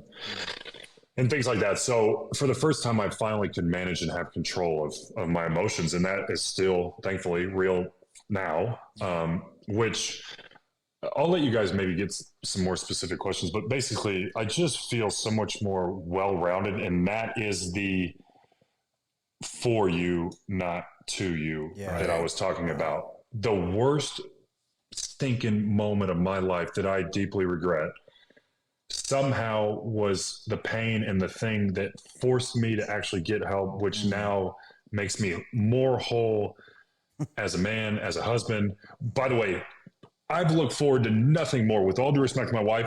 She's 1A, my son's 1B. And, you know, they're like this. I've looked forward to nothing more than finding the right woman. Thank God I found Ellie. Mike, you guys have both been around her. She's just incredible. How she puts up with me to this day, I don't know. Love you. I can hear them kind of in the background. They're playing upstairs. I'm kind of jealous, but I got to keep doing this because this is just awesome. I just, man, raising a family and being a dad to hopefully a boy one day, I would always think to myself, and a girl. I'm hopeful for in the future. Ellie and I both want 3, so let's keep our fingers crossed. But the good man upstairs is in charge. And anyways, man, I just, being a father, I know full and well I would have been a great father no matter what. And I know that I can say with good confidence that I am. But having gone through all of this and going to therapy has prepared me so much more for these moments in life. I have so much more emotional awareness and control. When I was in the NBA, especially my early years in Portland, I think back, and I have a vivid memory sometimes. Ellie could walk through the door and have the worst freaking day of her life on her face. And I'd say, hey, honey, you know, did you have a great day? She said, yeah, I'm good. And young Meyers would be like, sounds good. And I'd just go do something. But now if I saw that face, I'd be like, whoa, wait a minute. Why don't we, I'd be like, why don't we go have a chat real quick? Or can you tell me there's something on your mind? I know there is. So anyways, yeah, no, I'm so much more prepared through the worst moment of my life. Finally, I got and was willing to accept that I needed help and healing from something that was from when I was a 6-year-old. Wow. Right. That's the crazy thing. Everything just tied back to that. Yeah. That's another thing I say, like, okay, hand millions of dollars to me. Oh, sure. It sounds cool. And I could drive cool cars. And it was just a Band-Aid. Mars had a bad game. I'll just fly my best friend to Portland. Band-Aid. Yeah. Bad game. He's gone. Band-Aid's ripped off. Okay, fine. Buy something cool for Ellie, which, by the way, she hates when I buy her nice things. She's like, first of all, take that back. Second of all, Band-Aid's ripped off again. It was never real healing. Never was going to be until all of this. And now here we are. Wow. That's a Meyers, man. This might be one of the most profound podcasts, because my hope is that everything you've shared today would inspire others to, one, get help, that they would have that same honesty and courage and find, you just explained so well how you had to get to that point. And these sequence of bad things became catalysts in that direction of getting help. But even your story right now, if there's one person that's listening going, gosh, I need to be honest, I need to get help, then you've just changed your life, so many lives through this. And what's crazy is this is the most fascinating. You and I haven't talked since this happened. Although I want to go back real quick, that March 9th, I think it was when that whole thing went down, somewhere around there.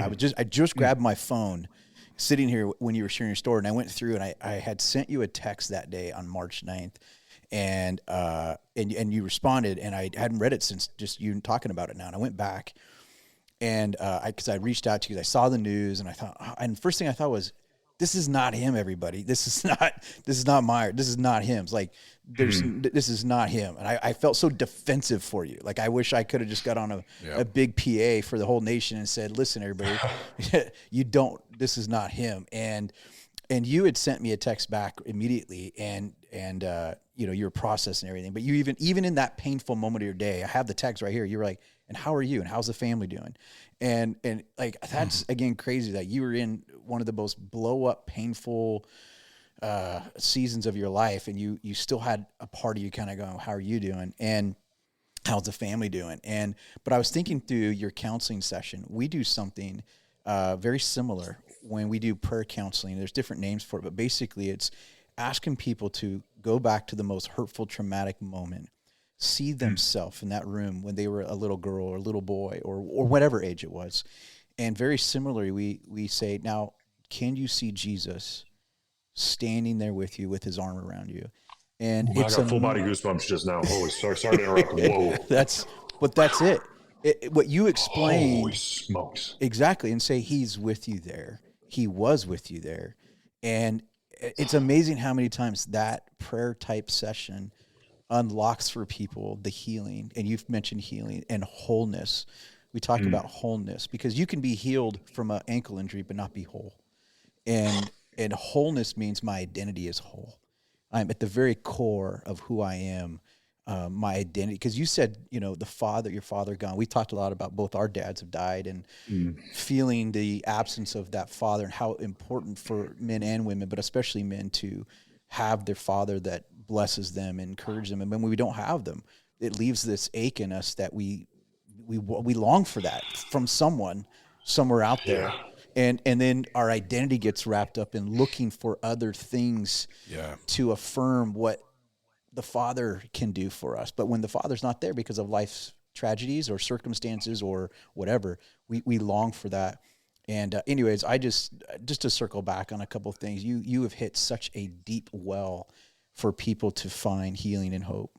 Absolutely. And along that same line, it's funny because I wrote down, and we don't always do this in podcasts, but once in a while we'll share a verse.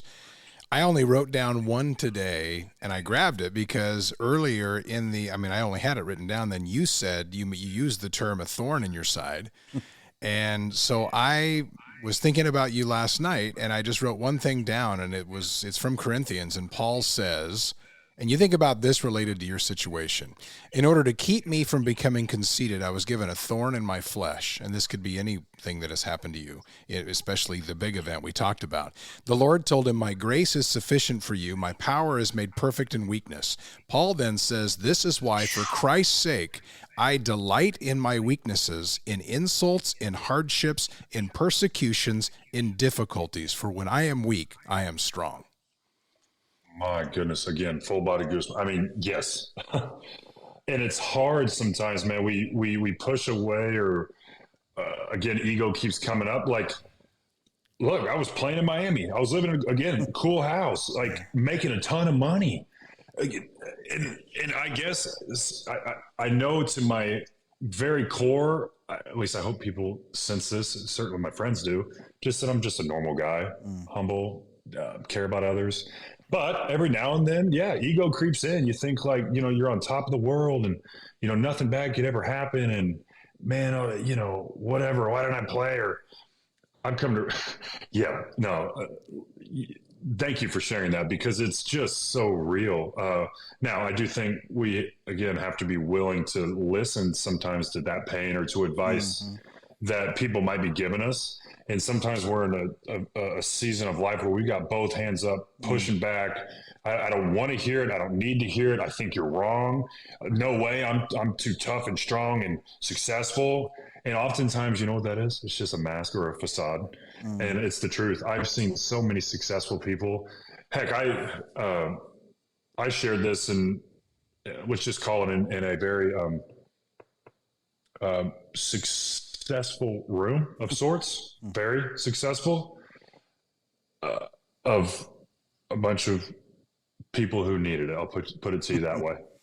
And they were like, first of all, the lady that was talking to us was like, how do you know about EMDR? I was like, well, because I finally accepted that I needed help. And then all of a sudden I'm getting text after text after text after text like, dude, thank you. Because you can overwork, by the way. I didn't know that. I didn't know that working was like a drug. It makes sense, but there's that in terms of like covering up for trauma, work. Hopefully mainly adults are listening to this. Work, sex, gambling, alcohol, drugs, you name it. We just keep pushing things away. And the moment where we can just step back and say like, I need help, because we all do, by the way, every last one of us, anybody listening to this, they know it, whether little or a lot. Everyone needs help. Yep. Everyone needs someone to talk to. Yep. Everyone needs to let something off their chest. Yep. You know, and so I hope this has helped in some way. You know, Absolutely. Mr. Ramble. I mean, I was told an hour, and we're at an hour 46. So I don't sorry care. about that. No, we didn't care. We both said it didn't matter. But you know, the thing about it, and the thing I think I sent to you at church, I already mentioned it earlier, but to kind of circle back to it, so many people, we do a lot. It seems like the biggest reaction we get when we hit a subject, and sometimes we just stumble into it, is this whole thing about identity, especially for men. Yeah. And oftentimes what your identity becomes is what you do. And so I think for athletes, it's pronounced because you retire at such a young age, no matter what age it is. And now you're 31, almost 32. You might, if this had not happened to you, and this was my point to you in that text the other day, could you have walked away being peaceful, knowing yourself, being comfortable with yourself, having the pride, being the father and husband that you thought you could? Maybe not. And I know so many guys who do hang it up at the end of a high-profile sports career, just as an example, but this could be for anybody's job, that you don't ever get to that peaceful time. Now, you had to go through some serious pain to get there, but you had a crash course in finding your own identity and your ticket to peace where you may not have gotten that any other way. No question. You're absolutely right. And a couple things. Number one, I actually wanted to quit. I told Ellie I was going to quit, and that was some of the most volatile fights. And Ellie and I don't fight very often that we've ever had. She told me I was afraid, which she was right. She told me that I was running away. She was absolutely right, which, by the way, in the moment made me really, really mad because I was, I'm not running away. She was absolutely right. You don't want to face, you know, if a fan yells something at you or the media or, you know, going back, I'm like, no, that's not right. I've worked hard enough. I was trying. Both hands were up. I had to go back. You want to know why? Because she finally said to me one day, and for all the men listening, a lot of the times the woman is right. She really is. We're just too dang stubborn to see it, and it takes a while. She said, you know what? I can't fight with you anymore, Mars. I'm just going to tell you this one more for the first time, but this is the last thing we're going to do or last thing we're going to discuss because I can't do this anymore. What are you going to do if your son comes to you when he's 10, 12, high school, playing sports, doing something in life, and says he wants to quit, and you tell him, can't quit? And he looks you in your eyes and he said, well, you quit. Hey, I mean to tell you, that hit me like a freaking freight train. Boom. I mean, hard. Yeah. And I thought to myself, I said, you know what? You're right. And I put it in my mind. Now, this leg of mine hurts really bad, pretty much every day, but I don't care because I was not going to stop at anything until I went back. Now, is it going to come up sometime at school? Unfortunately, yeah, I know that. And it's going to stink. And I'm going to have an adult conversation with Liam. It comes up every now and then, but I can talk to, you know, a rational adult about it. And they say, okay, yeah, I gotcha. Anyways, it's not going to be easy, but I was not going to quit, period. 1, 2, identity. Ellie asked me in my third season in the NBA, what are you going to do when you're done? I was like, well, first of all, hopefully that's a while from now. Thankfully it was. I said, I want to be a coach. I remember her looking at me like, and I'm not trying to throw her under the bus. She understands. she said sorry the next day. She's like, it was kind of like that's it?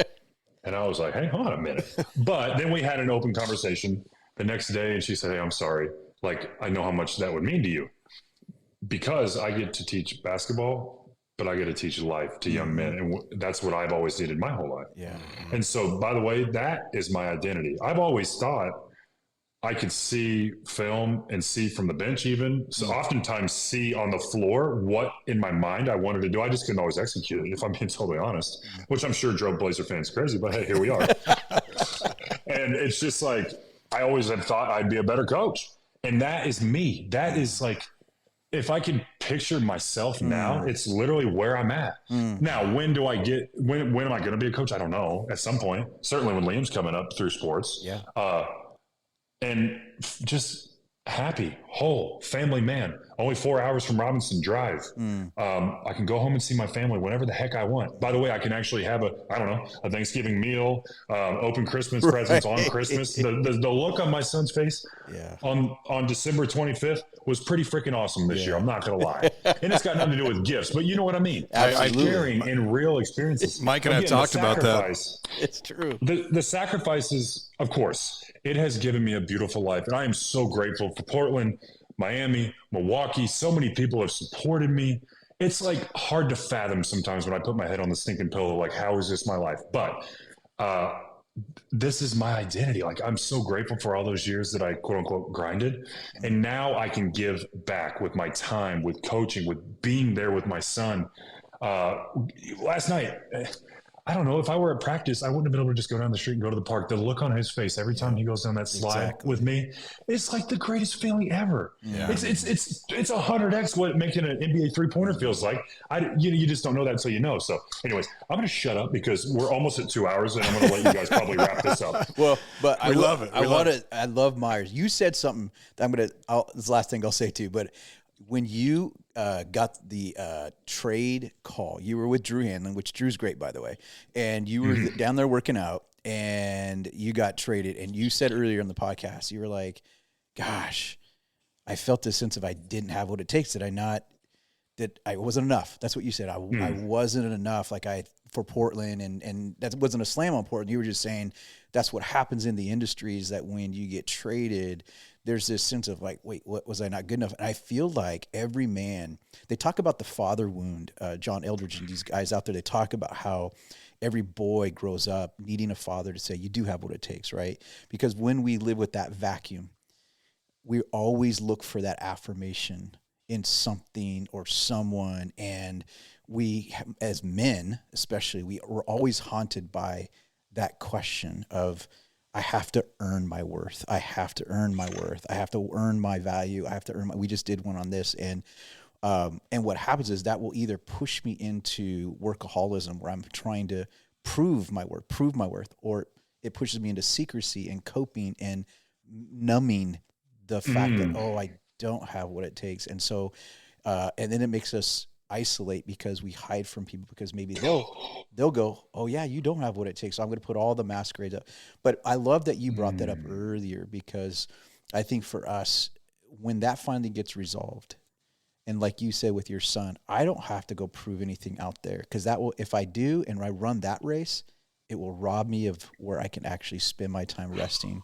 And none of us want to be on that rat race of having to prove our worth. It leads us down a road that's never satisfied.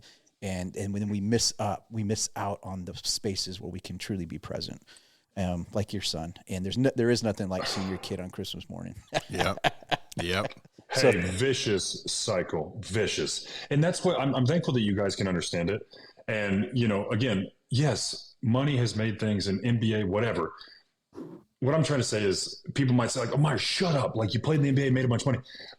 It was a vicious cycle of trying to essentially, and Mike, I tell people all this, by the way, Tatlock, about the father one. Got people like young men or people even at Drew's gym that would come to me and say, hey, I know your dad passed, my dad passed. I said, hey, have you ever heard of the father one? Now, I hadn't personally healed because I didn't know how, but I try to help heal them or tell them to pursue that thought. I was in a vicious cycle as I've touched on this entire time of like, try to play well, don't play well, money, all these things, proving myself. It was just this ugly cycle. And I felt like I could never get out until I finally got help. And again, from the father one, you probably wouldn't have gotten that had the difficult thing not happened to you publicly. Unfortunately, 0% chance. Right. 0. Right. Yep. So good. We'd love to have you on again sometime. We just love talking to you, and we miss you. And I am going to come down there and see you. My wife keeps telling me she wants to see LA too. So we will do that, and maybe you'll even have another child by that point. Who knows? Yeah, who knows? I hope so. Well, we'll go ahead. Yeah, go ahead. Finish up. I was just going to say, I would love to be on again. Hopefully, next time. Matter of fact, you guys just sit down and say, all right, we got to keep Meyers in the holsters. Let's just have a bunch of questions and say, Meyers, you get 3 minutes. Go ahead. No, this is what we wanted. We actually said, Meyers, we were like, hey, just to let it rip today. And because I knew, and Mike, we were talking about that, we knew, I just felt like God had a purpose on this with your life and your message. And there wasn't a word you didn't say or should have said that I think God's going to use all of it to have an impact in people's lives. And just grateful for you. Miss you. Hey, give love to Ellie. It's just fun watching you and you guys together. Yeah, we'll keep praying for you, Meyers, and man, we love you. We love your family, and we just appreciate the time, man, and your perspective, and then sharing your platform, as we talked about, because you have one, and you got some stories to tell, more now than you did about 5 years ago. So it's great. This is true. Well, trying my best every day. Miss you guys. I'll hop on again sometime soon, but I'll talk to you guys. We love it. Thank you, Meyers, very much, right. And we will talk to you again soon.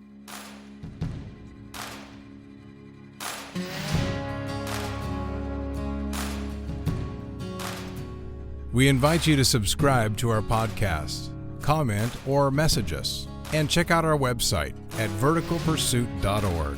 Download the VP app and check us out on Instagram, Twitter, and Facebook.